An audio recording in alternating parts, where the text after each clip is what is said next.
Good evening बच्चों।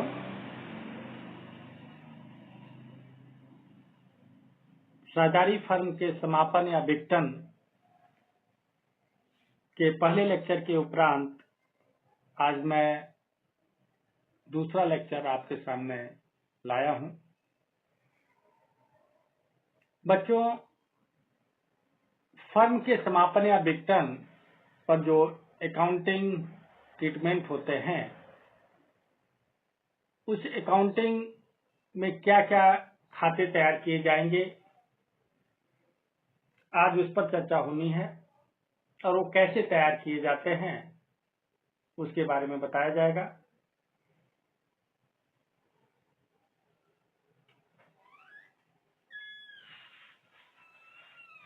Firm के समापन और विघटन पर लेखांकन व्यवहार। फर्म के समापन या विघटन होने पर फर्म का व्यवसाय पूर्ण रूप से समाप्त हो जाता है, ये आपको मालूम है। और उनके हिसाब किताब की बहियों में कौन से लेखांकन व्यवहार रखे जाएंगे, जिसमें पहला है रियलाइजेशन अकाउंट, वसूली खाता। दूसरा है साझेदार के पूंजी खाते और तीसरा है साझेदार का ऋण खाता और चौथा है बैंक अथवा रोकड़ खाता। आज वसूली खाते पर चर्चा हम कर रहे हैं। Realisation account. रियलाइजेशन अकाउंट एक संपत्ति और दायित्व के निपटारे के लिए तैयार किया जाता है। जिस खाते के माध्यम से, अगर प्रश्न आता है कि रियलाइजेशन या वसूली खाते से क्या आशय है, तो हम यही लिखेंगे कि जिस खाते से संपत्ति और दायित्वों का निपटारा किया जाता है उसे ही वसूली खाता कहते हैं। यह एक खाता नॉमिनल अकाउंट होता है, नाम मात्र खाता होता है। इस खाते में फर्म की संपत्तियां और दायित्व लिखे जाते हैं। तो जब भी ये खाता हमको तैयार करना हो, तब हम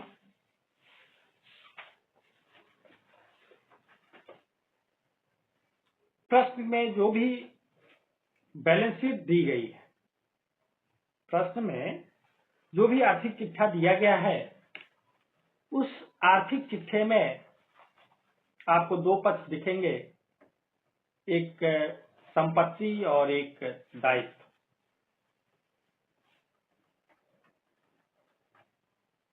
संपत्ति और दायित्व दोनों को हम बड़े ध्यान से पढ़ेंगे। उसमें जो दायित्व पक्ष है, क्योंकि इसका क्रेडिट बैलेंस होता है, आप जानते ही हैं संपत्तियों का डेबिट बैलेंस होता है, तो हम उस प्रश्न को पढ़ने के उपरांत नीचे जो समायोजनाएं दी गई हैं उनके बारे में बिल्कुल ना भी देखें, बिल्कुल विचार ना करें। सबसे पहले हम उन संपत्तियों को जो आर्थिक चिट्ठे में दी गई हैं, उन संपत्तियों को, असेट को उठा करके रियलाइजेशन अकाउंट के डेबिट पक्ष में शो करेंगे। वहां पर हमको ध्यान देने वाली बात यह है कि जो संपत्तियां हैं, उन संपत्तियों को हम रियलाइजेशन अकाउंट के डेबिट साइड ले जाएंगे, लेकिन किन संपत्तियों को रियलाइजेशन अकाउंट के डेबिट साइड ले जाएंगे और किन को नहीं ले जाएंगे, ये महत्वपूर्ण बिंदु है। जितनी भी अस्थायी संपत्तियां हैं, आप उनको उठा करके रियलाइजेशन अकाउंट के डेबिट पक्ष में लिख देंगे। यदि गुडविल दी गई है तो गुडविल को भी रियलाइजेशन अकाउंट के डेबिट पक्ष में हस्तांतरित करेंगे।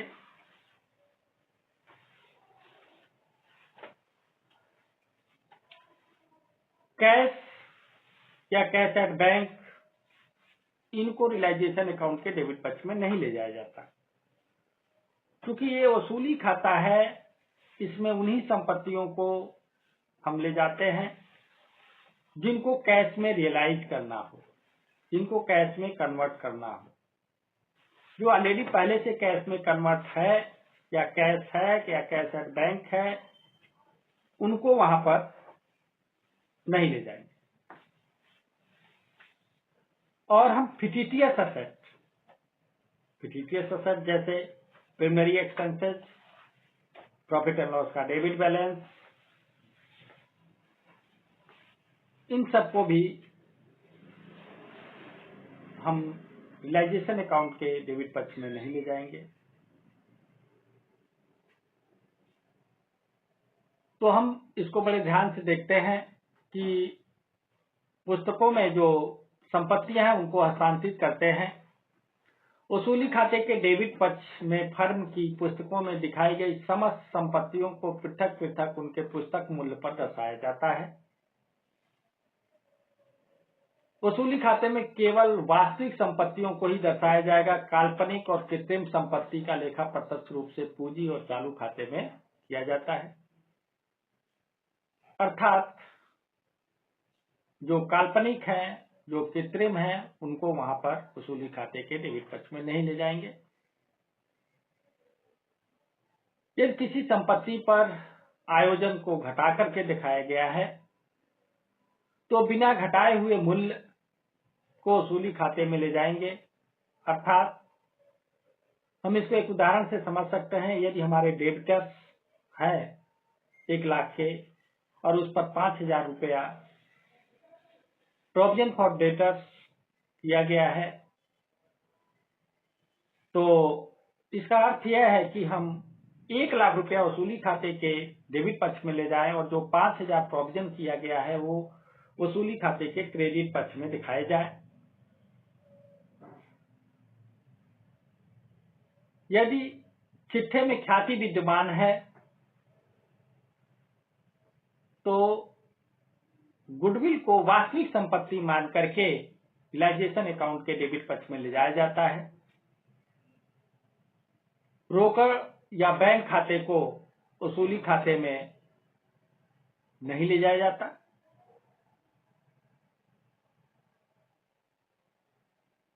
और विघटन जब होता है तो इन सब संपत्तियों को जब वसूली खाते के डेबिट पक्ष में ले जाया जाता है तो सभी खाते ऑटोमेटिक क्लोज हो जाते हैं। संपत्तियों के शेष को ट्रांसफर करने के उपरांत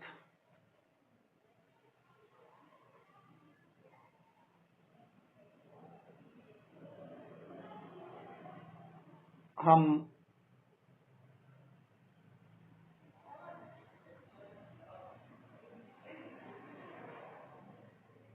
समस्त वास्तविक संपत्ति के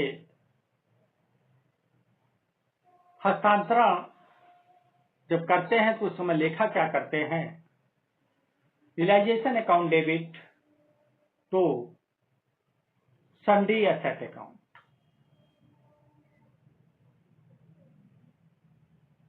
और संपत्तियों के संबंध में जो भी आयोजन बनाए गए हैं, जैसे हरास है या प्रोविजन फॉर बैड डेब्ट्स है, तो उसके लिए लिखा करेंगे provision for bad debts account debit to realisation account. अब इन संपत्तियों को हम वहां पर रख चुके हैं। उसके बाद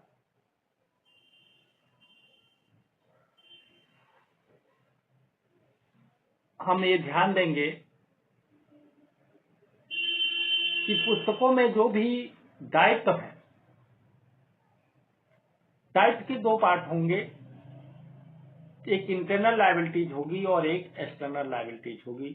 आंतरिक दायित्व और ब्राह दायित्व। तो आंतरिक दायित्व को छोड़ करके सभी ब्राह दायित्व को हम रियलाइजेशन अकाउंट के क्रेडिट पक्ष में ले जाते हैं और वहां पर भी उनके पुस्तक मूल्य पर दिखाया जाता है। दायित्व में जो इंटरनल दायित्व है, आंतरिक दायित्व है, उसमें जैसे पूंजी है, सामान्य संचय है, कोई लाभ है, इन सबको हम डायरेक्ट रूप से उनके कैपिटल अकाउंट या चालू खाते करंट अकाउंट में हस्तांतरित कर देते हैं, जैसी भी स्थिति हो। यदि कैपिटल अकाउंट फिक्स्ड है तो कैपिटल अकाउंट के साथ साथ करंट अकाउंट भी बनाया गया होगा। तो हम इन सबको चालू खाते में ले जाएंगे। यदि कैपिटल अकाउंट आपका वेरिएबल है तो डायरेक्टली हम कैपिटल अकाउंट में ही ले जाते हैं। यदि कर्मचारियों के क्षतिपूर्ति संचय के समापन के समय इस संबंध में कुछ बातें कही गई हैं, तो उसके संबंध में हम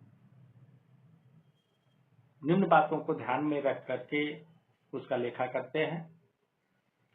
यदि जो वर्कमैन कंपेंसेशन रिजर्व तैयार किया गया है, उस वर्कमैन कंपेंसेशन रिजर्व के विरुद्ध में कोई दायित्व नहीं है, अर्थात कोई भी कंपेंसेशन नहीं दिया गया है, तो इस वर्कमैन कंपेंसेशन को हम पूरा का पूरा उठा करके उनके कैपिटल अकाउंट में हस्तांतरित कर देंगे, क्योंकि जो वर्कमैन कंपेंसेशन रिजर्व बनाया गया होगा वो रिजर्व लाभ से ही बनाया गया है और लाभ पर पूरा अधिकार साझेदारों का होता है। तो इसको उठा करके हम पार्टनर्स के कैपिटल अकाउंट में हस्तांतरित कर देंगे। इसका एंट्री करेंगे workman compensation reserve account debit to partners capital account. Narration में being workman compensation reserve transfer to partners capital account in their profit sharing ratio। यदि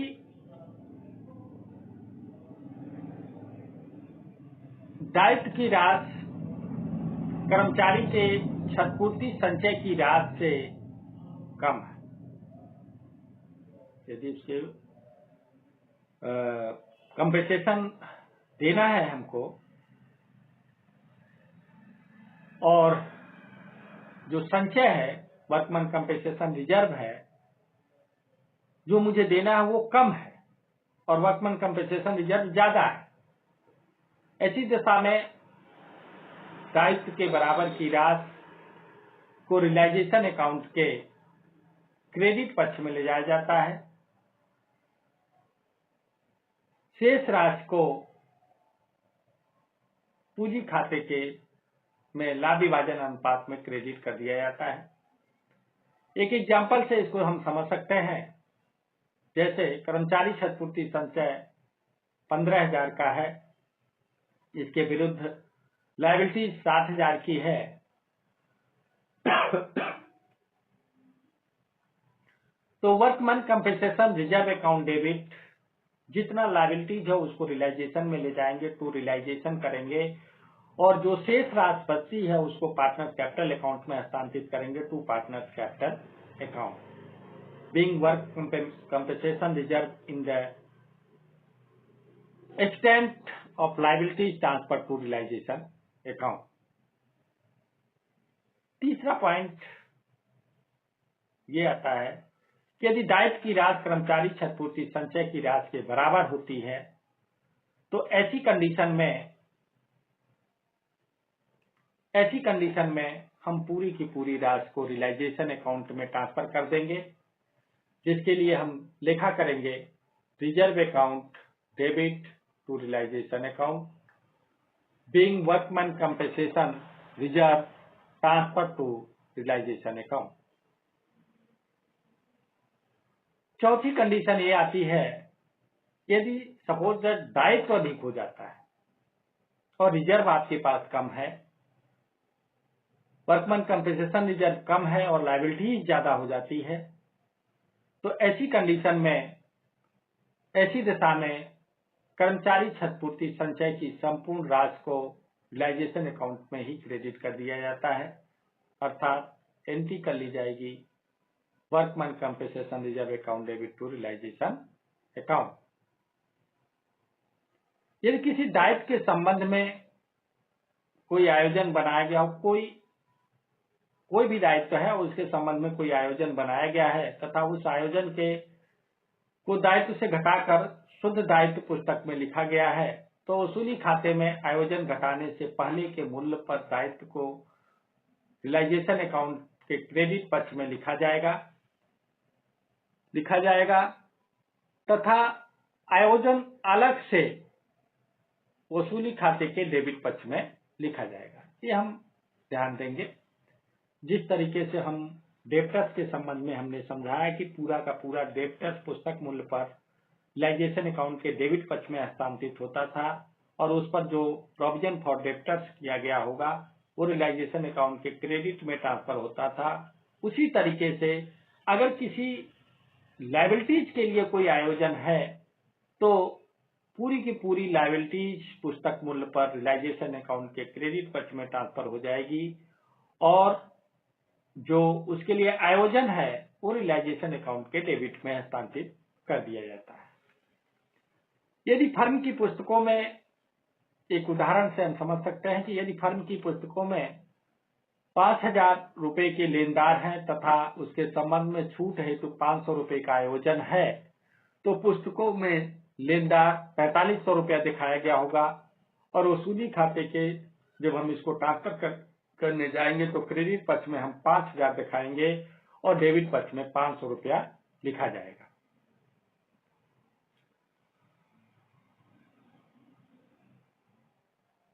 समस्त बड़ा दायित्व को जब वसूली खाते में हस्तांतरित किया जाता है तो उसके संबंध में हम लेखा करते हैं, जिसे sundry liabilities account debit to realisation account being sundry liabilities transfer to realisation account.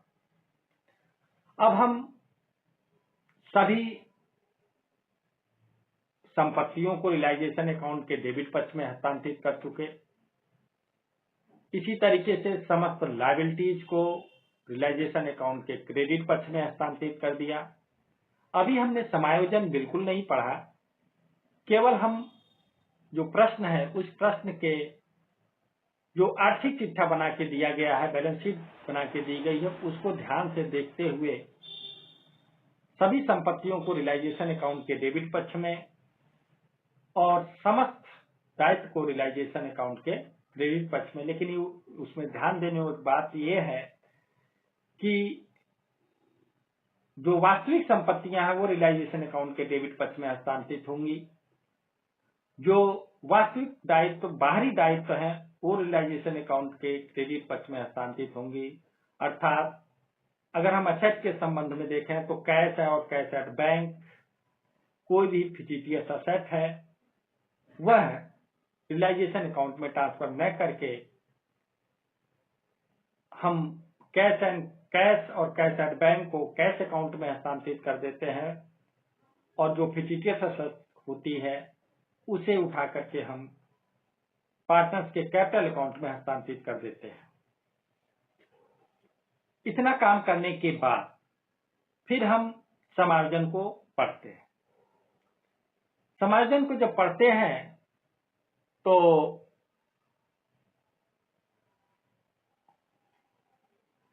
हम ये देखते हैं कि संपत्तियों को कितने मूल्यों पर बेचा गया है, संपत्तियों को कितने मूल्य पर बेचा गया है, इस बात का हम ध्यान देंगे। संपत्तियों का जब निपटारा करते हैं तो हम सभी संपत्तियों को धीरे धीरे बिक्री करेंगे। यदि हम नगद बिक्री करते हैं, नगद सेल्स करते हैं उन संपत्तियों का, तो रोकड़ के रूप में जो प्रतिफल प्राप्त होता है उस प्रतिफल को रियलाइजेशन अकाउंट के क्रेडिट पक्ष में दिखाया जाता है। उसके संबंध में हम लेखा करते हैं bank account debits to realisation account. Narration में लिख सकते हैं being asset sold from cash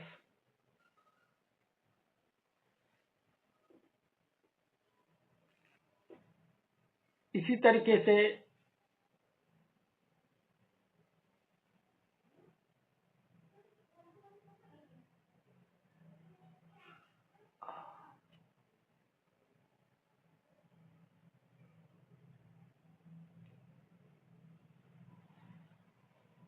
ये तो मैंने पहली बात बताई कि उस संपत्ति को हम नगद बेचे तो उसका लेखा हमने किया bank account debit to cash account, sorry bank account debit to realisation account. अब यदि किसी संपत्ति को कोई साझेदार पर्सनल रूप से ले लेता है, किसी साझेदार द्वारा संपत्ति को स्वयं लेकर, यदि कोई साझेदार कहता है कि ठीक है इस संपत्ति को हम ले लेंगे या खरीद लेंगे, तो उसका ट्रीटमेंट हम कैसे करेंगे? उस साझेदार के पूंजी खाता या चालू खाता को डेबिट किया जाता है और रियलाइजेशन अकाउंट को क्रेडिट किया जाता है, अर्थात लेखा किया जाएगा representative partners capital account debit या करंट अकाउंट डेबिट, जैसी भी स्थिति हो, टू रियलाइजेशन अकाउंट। जब हम संपत्ति के संबंध में बात करते हैं तो उसमें जो मुख्य बातें हैं, जो ध्यान रखने वाली बातें हैं, जिसमें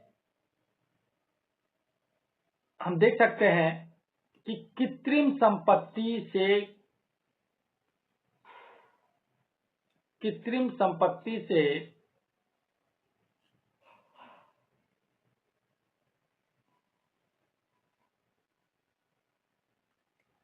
कुछ भी प्राप्त नहीं होता है, अतः उनके विक्रय संबंधी कोई लेखा नहीं किया जाता है।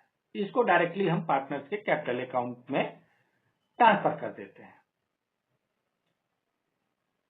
कभी कभी कुछ संपत्तियां ऐसी होती हैं जो पूर्ण रूप से पुस्तकों में अपलिखित की जा चुकी होती है, परंतु वास्तविकता में वो विद्यमान है, क्रियाशील है। अतः यदि उनके किसी साझेदार द्वारा लिया जाता है अथवा उसका विक्रय किया जाता है तो पूर्व की भांति केवल उनके निपटारे संबंधी प्रविष्टियां पुस्तकों में बनाई जाती है। यदि किसी संपत्ति का प्राप्त मूल्य वसूली मूल्य नहीं दिया गया है, समायोजन में उनका किस मूल्य पर उनकी बिक्री की जा रही है ये नहीं दिया है, तो हम उसका जो वसूली मूल्य, प्राप्त मूल्य है, वसूली मूल्य है, शून्य माना जाएगा। किसी संपत्ति का प्राप्त मूल्य या वसूली मूल्य अगर प्रश्न में नहीं दिया है तो उसका प्राप्त या वसूली मूल्य शून्य माना जाएगा। जब किसी लेनदार को पूर्ण या आंशिक भुगतान में कोई संपत्ति दी जाती है, जैसे कभी कोई लेनदार हुआ हमारा जिसको हमको भुगतान करना है, उसने कहा कि ठीक है कि आप जो है फर्म से कहा उसने कि ठीक है आप मुझे ये फला संपत्ति दे दो, आपका भुगतान मान लिया जाएगा। तो ऐसी कंडीशन में हम जब किसी साझेदार को पूर्ण या आंशिक भुगतान में यदि कोई संपत्ति दी जाती है तब लेनदार के दावे में से उस संपत्ति की राशि को घटा करके लेखा किया जाता है, अर्थात उस संपत्ति का मूल्य उसके मूल्य से घटा दिया जाएगा और जो बचेगा वो शेष राशि उसको भुगतान की जाएगी। लेनदार जो संपत्ति लेता है उसके संबंध में कोई लेखा नहीं किया जाता है।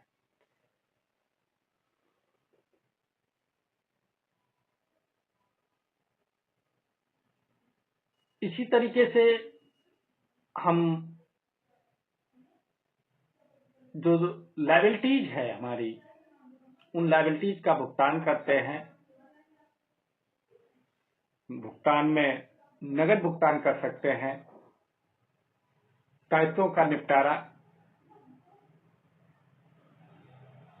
वसूली खाते के माध्यम से हम दो प्रकार से कर सकते हैं। यदि नगद भुगतान करते हैं तो realisation account debit to cash या bank account being sundry liabilities paid, या उस दायित्व को पर्सनली रूप से कोई साझेदार भी ले सकता है, तो इसका हम लिखा करते हैं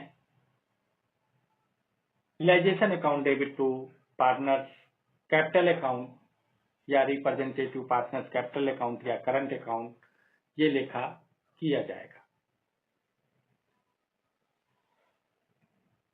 दायित्व के संबंध में हम कुछ बातें ध्यान रख सकते हैं।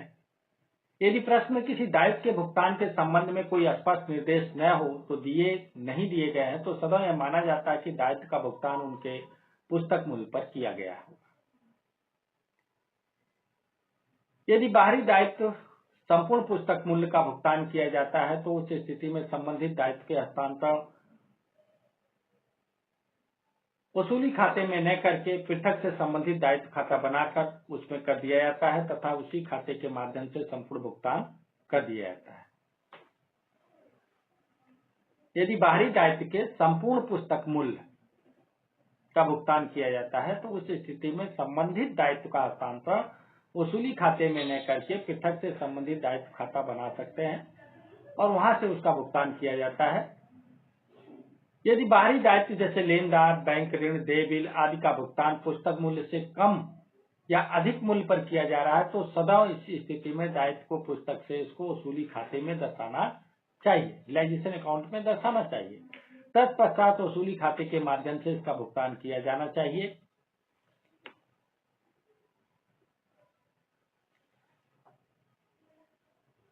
ऐसा करने से भुगतान के फलस्वरूप उत्पन्न लाभ अथवा हानि का समायोजन रियलाइजेशन अकाउंट में वसूली खाते में हो जाता है।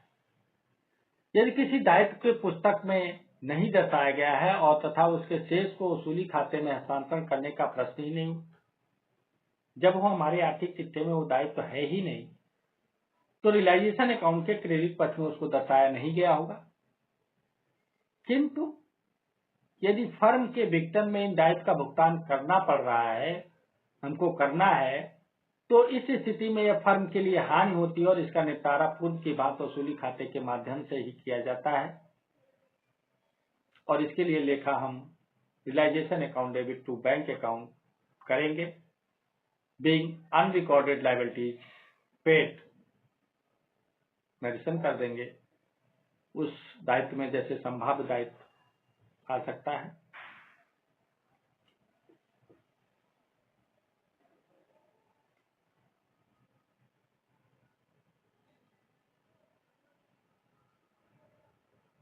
अब बात आती है कि जब भी संपत्ति और दायित्व का निपटारा होता है, तो ऐसी दशा में फर्म में कोई लिक्विडेटर नियुक्त होता है या कोई पार्टनर ही लिक्विडेटर की पोजीशन में होता है, तो उसको जो कोई पारिश्रमिक देना पड़ेगा और कुछ एक्सपेंसेस होंगे। जब संपत्तियों को बेचा जाता है तो कुछ रियलाइजेशन एक्सपेंसेस होते हैं। उन एक्सपेंसेस के भुगतान में प्राथमिकता होती है, तो उसका हम ट्रीटमेंट कैसे करें? जैसे वसूली विघटन संबंधी व्यय, रियलाइजेशन रिलेटेड एक्सपेंसेस, यह फर्म के लिए हानि होती है और इन्हें वसूली खाते के डेबिट पक्ष में लिखा जाता है। अर्थात इसके लिए भी लेखा वही करते हैं कि realization account debit to bank account. Narration में हम डिनोट कर देते हैं कि बीइंग रियलाइजेशन एक्सपेंसेस पेड। यदि ये व्यय जो है हम दो तरीके से ट्रीटमेंट कर सकते हैं। यदि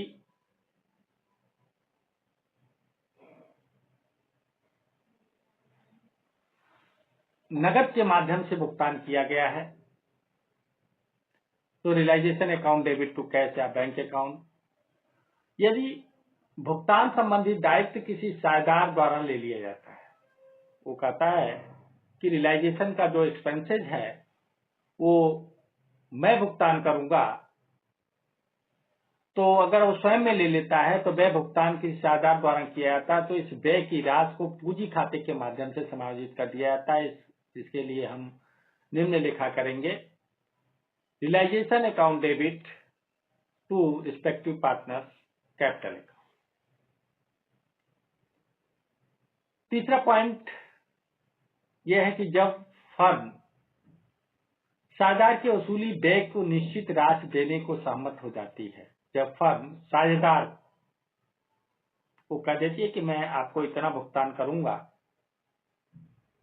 तो साझेदार द्वारा वसूली व्यय वहन किए जाते हैं, तब प्रविष्टि होती है realization account debit to partners capital account being realization allowed to being remuneration allowed to partners account।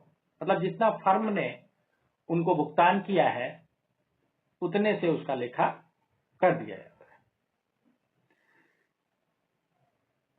चौथा पॉइंट है कि जब साझेदार वसूली व्यय वहन करने तथा व्यय का भुगतान फर्म ने किया है, तब क्या प्रविष्टि की जाएगी। जब साझेदार वसूली व्यय वहन करता है तथा व्यय का भुगतान फर्म ने किया है, तब प्रविष्टि क्या की जाएगी।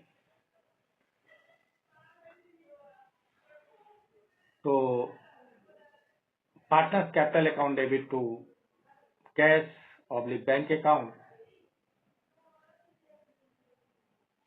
और पांचवा पॉइंट है, यदि वसूली व्यय जो है साझेदार वहन करता है और भुगतान भी वह स्वयं करता है, तो इसके संबंध में हम कोई लेखा नहीं करते। इसके बाद हम रियलाइजेशन अकाउंट को क्लोज करेंगे,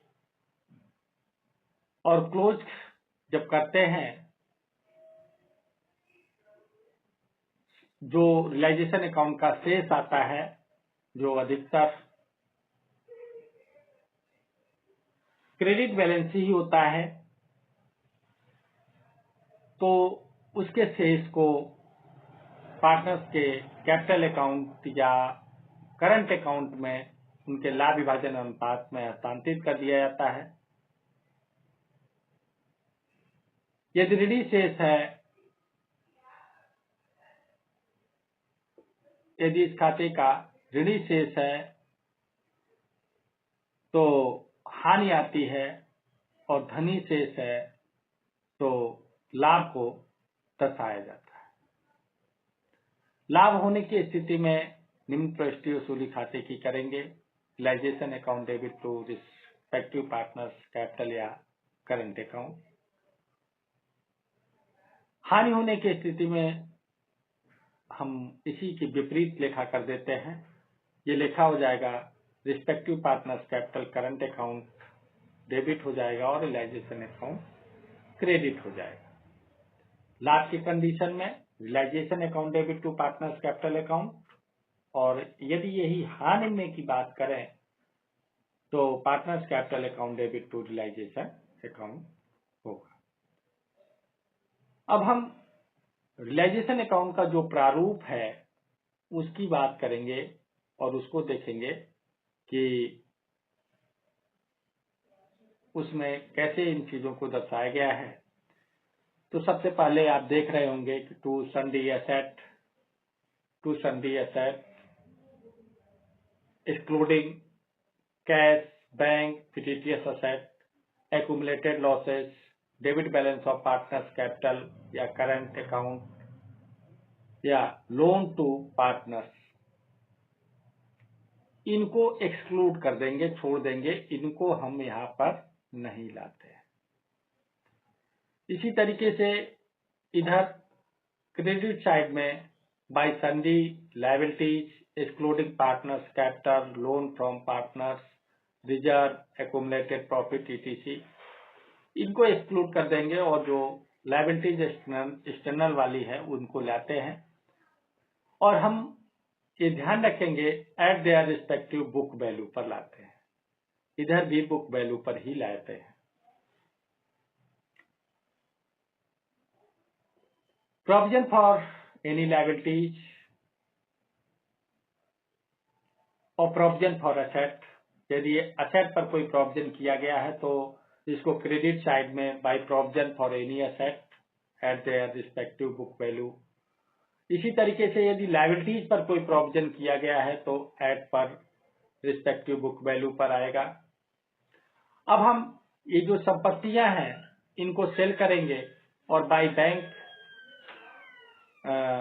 या cash amount received on realization asset, और इसी तरीके से हम डेबिट साइड में टू बैंक या cash amount paid for liabilities जो पेड होगी उसको भी हम यहाँ पेड करेंगे। यदि कोई अनरिकॉर्डेड लायबिलिटीज है तो to bank cash amount paid for unrecorded liabilities को डेबिट में पेड कर देंगे। यदि एक्सपेंसेस ऑन रियलाइजेशन है तो टू बैंक करके इसको पे कर देंगे।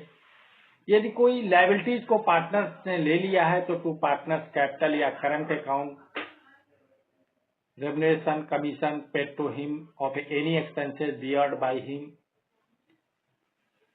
इधर भी हम संपत्तियों को बेचेंगे तो amount received on realization of asset by bank, amount received from unrecorded asset, कोई अनरिकॉर्डेड असेट थी और प्रेजेंट टाइम में उसकी बुक वैल्यू कुछ है तो उसको भी बिक्री करके हम यहाँ पैसा दिखाएंगे। यदि किसी असेट को साझेदार ने ले लिया है तो by partners capital current account asset taken over by, ये पार्टनर रिकॉर्डेड ऑन अनरिकॉर्डेड। अब बैलेंस करेंगे तो इस बैलेंस को, यदि प्रॉफिट ऑन रियलाइजेशन है तो इस प्रॉफिट को पार्टनर्स के कैपिटल अकाउंट या करंट अकाउंट में profit on realisation transfer to partners capital account या current account in their profit sharing ratio. यदि लॉस आ गया है तो बाय पार्टनर्स कैपिटल या current account loss on realisation transfer to partners capital account लिख देंगे। इन दोनों में से शेष दोनों नहीं आते हैं, शेष केवल एक आता है, चाहे वो प्रॉफिट आएगा चाहे वो लॉस आएगा।